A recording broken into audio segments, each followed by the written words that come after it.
Bendiciones a todos, estamos una vez más acá, listos para grabar otro video que yo sé que también será de mucha bendición para cada uno de ustedes, como espero que lo haya sido el video de la semana pasada. Y hoy vamos a estar hablando sobre misterios, sobre una boda, la boda que Abraham le preparó a Isaac, su hijo. Entonces, esta boda es hermosa porque esta boda tiene que ver realmente, es sombra profética de lo que había de venir. Esta boda representa realmente a Cristo Jesús y la esposa que es la iglesia. Pero para entrar en contexto, yo quiero que vayamos primeramente a Génesis 22, donde comienza a hablar de la historia donde Dios le pide a Abraham que le sacrificara a su hijo Isaac. Y sabemos de que Abraham tuvo este hijo ya en su vejez. Y una de las razones por la que Dios a veces tarda en manifestar un milagro, cumplir un milagro que alguien está pidiendo, es porque hay un propósito específico de parte de Dios por lo que aquel milagro no ha acontecido. Y hay un momento, un tiempo específico en el cual también debería manifestarse, como el caso de Jesús. Dice que en el cumplimiento de los tiempos, Jesús vino y nació de una virgen. Entonces, Dios le pide a Abraham que le sacrifique a su hijo Isaac y hacen un pacto. Entonces, para que un pacto pueda surgir, las dos partes tienen que estar de acuerdo. Entonces, si Abraham estaba dispuesto a hacer esto, entonces la otra parte también tiene que estar dispuesto a hacerlo. Y entonces Dios le pide a Abraham que le sacrifique a Isaac. Y salió Abraham, dice la Biblia, con un burro, con leña y con Isaac, a 3 días de camino a un lugar que Dios le había indicado. Sabemos de que después de eso dice que llega al lugar, Abraham pudo reconocer el lugar que Dios le había indicado, dejó ahí al burro, dejó ahí sus siervos y puso la leña sobre Isaac y comenzó a caminar hacia el lugar que Dios le había indicado.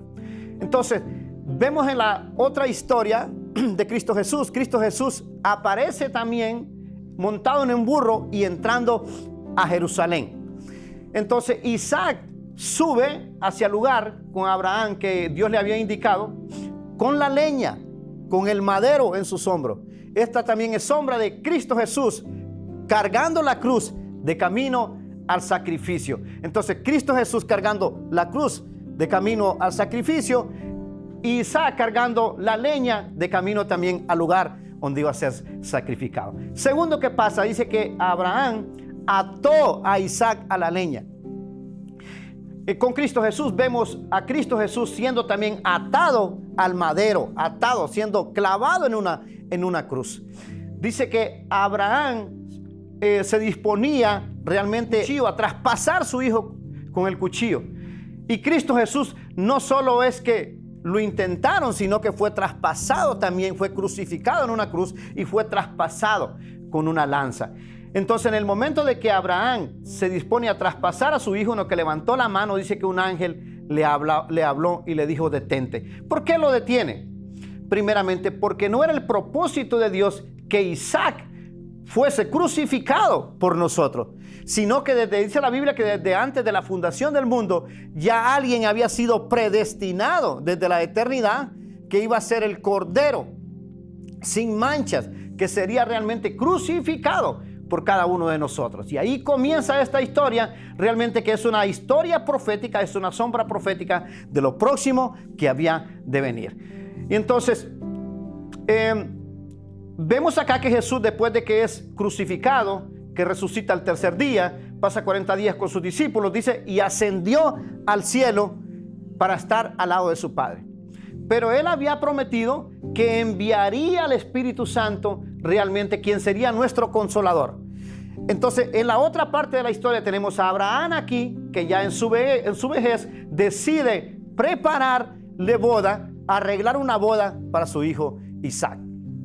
Entonces, escoge, dice, habla con el mayor, con el siervo mayor de su casa, que era Eliezer, que significa que es prototipo del Espíritu Santo. Entonces, Abraham significa padre, Isaac es el hijo, significa Cristo Jesús, y el mayordomo mayor de su casa, que representa al Espíritu Santo. Entonces, veamos cómo Eliezer, el siervo mayor, que significa el Espíritu Santo, sale a buscarle una novia a Isaac, y Dios Padre envió al Espíritu Santo, quien sería derramado sobre nosotros, que somos la iglesia, el Espíritu Santo que prepararía la novia, que prepararía la esposa para Cristo Jesús. Entonces, este siervo sale con indicaciones específicas de cómo realmente, a dónde iba a ir y a quiénes iba a ir. Porque realmente Jesús no viene por una cualquier iglesia.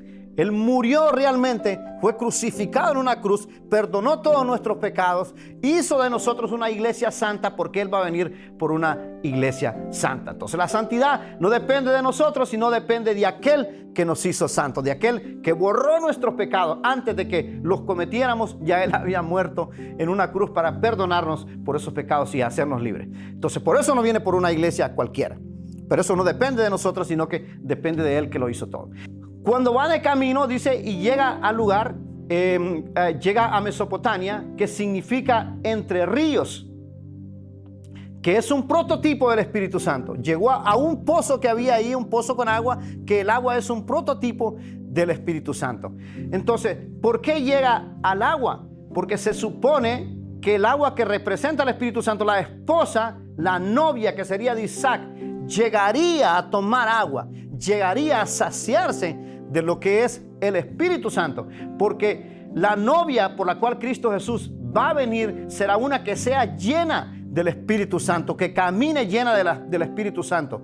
Una de las cosas que impacta mi vida es que Dios no bendice graneros, Dios no bendice estanques, Dios bendice canales realmente, porque en el canal el agua no se acumula, en los canales el agua no se estanca, en los canales todo lo que llega ahí es impartido, es sobrepasado, es transmitido, es revelado a alguien más. Y Cristo Jesús viene por una iglesia que esté dispuesta a traspasar a otros, a vaciarse en otros todo lo que ha recibido del Espíritu Santo. Vemos que esta mujer, Rebeca, llega a este lugar y llega con su cántaro.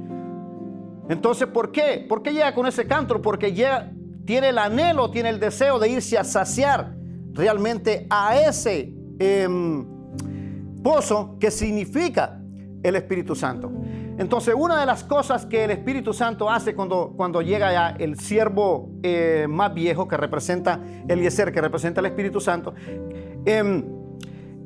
dice que se postró a orar para asegurarse de que la mujer que llegase ahí reunía todas las condiciones que el padre, o que Abraham en este caso, estaba pidiendo. Entonces muchos pueden decir, pero esto no tiene nada que ver, porque el Espíritu Santo no ora.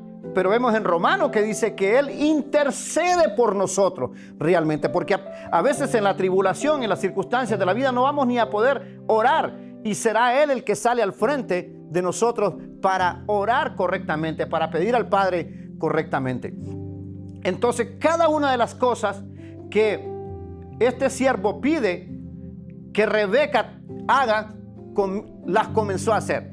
Primeramente dice que puso de rodillas a los 10 camellos que llevaba y le pidió agua primeramente para él. Y una de las cosas que él había pedido es que ella también se ofreciese para darle agua a los 10 camellos con los que él iba.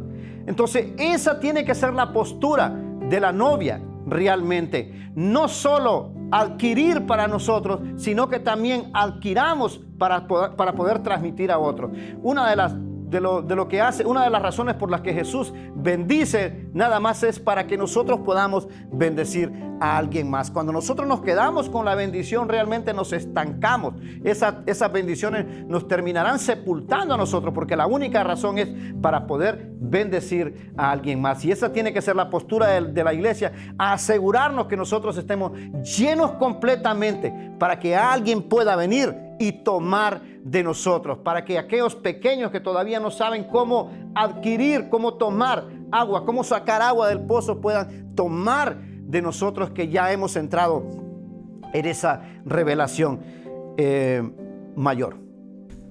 Hay una parte que me llamó la atención cuando estaba estudiando, y es que Rebeca era hija de Betuel. Betuel, hermano de Abraham. Entonces, y busqué el significado realmente de Betuel, que significa roto por Dios o destruido por Dios. Y me llamó la atención de que el Espíritu Santo, o el siervo mayor que tipificaba el Espíritu Santo, escoja a Rebeca, quien sería la novia de Isaac, de un padre roto.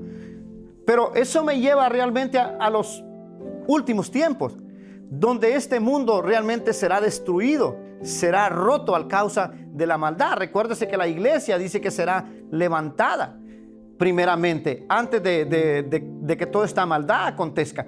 Pero la iglesia será revelada, la novia será revelada cuando esto acontezca, en medio de un mundo roto, en medio de un mundo destruido, en medio de tanta maldad. La iglesia aparecerá, dice en Apocalipsis 21, dice, y vi un cielo nuevo y una tierra nueva, porque el cielo viejo y la tierra vieja ya no existían más. Y vi, dice, a la santa ciudad, Jerusalén, descender del cielo como una novia ataviada a su marido.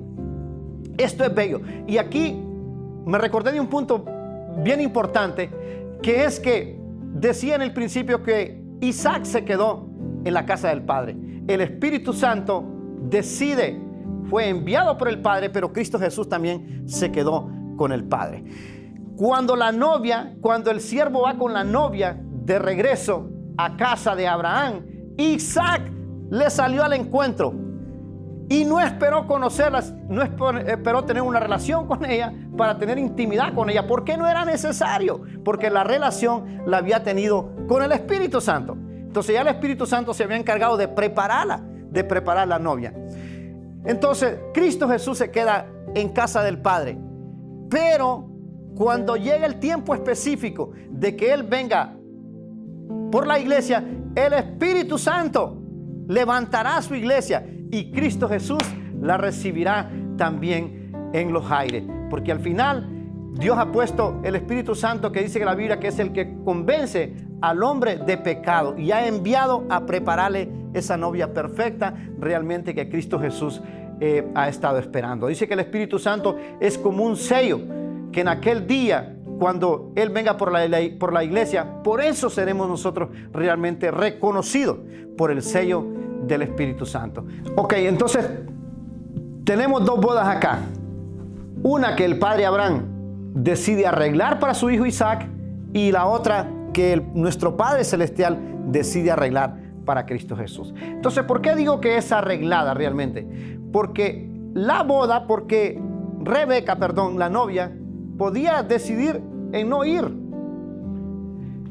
Lo mismo nosotros podemos decidir, aunque ya todo ha sido predestinado desde la eternidad, pero nosotros tenemos la decisión propia si ir realmente, pertenecer, ser a esa iglesia por la cual Cristo Jesús va a venir a esta tierra en algún momento. Entonces, al final todo depende de cada uno de nosotros. Todo depende de ti, tú que me estás viendo realmente. Si decides acceder a esta boda que fue preparada, que fue arreglada desde antemano para que tú pertenecieses a ella, o decides realmente no ir. En nosotros está la decisión. Aquí no es realmente esperar a que Cristo Jesús venga una vez más y haga lo que ya hizo y sea crucificado en una cruz para que nosotros también tengamos acceso, porque ya lo hizo. Lo próximo que acontecerá no es a un Cristo Jesús en pañales, a un Cristo Jesús crucificado. Lo próximo que acontecerá es el Rey de Reyes, el novio realmente en las nubes viniendo por su esposa. Atrévete a ser parte de lo que Dios ha predestinado para tu vida. Toma decisiones. Tu futuro no será mejor que las decisiones que tú puedas tomar ahora. Si tus decisiones son buenas, tu futuro será bueno. Pero si tus decisiones son malas, realmente tu futuro será peor que el que tienes hasta ahora. Ya Cristo Jesús lo hizo todo, ya Cristo Jesús se despojó de sí mismo, ya Cristo Jesús se humilló, ya Cristo Jesús fue crucificado en una cruz para que nosotros fuésemos enaltecidos realmente. La Biblia dice que estamos sentados ya juntamente a la diestra del Padre.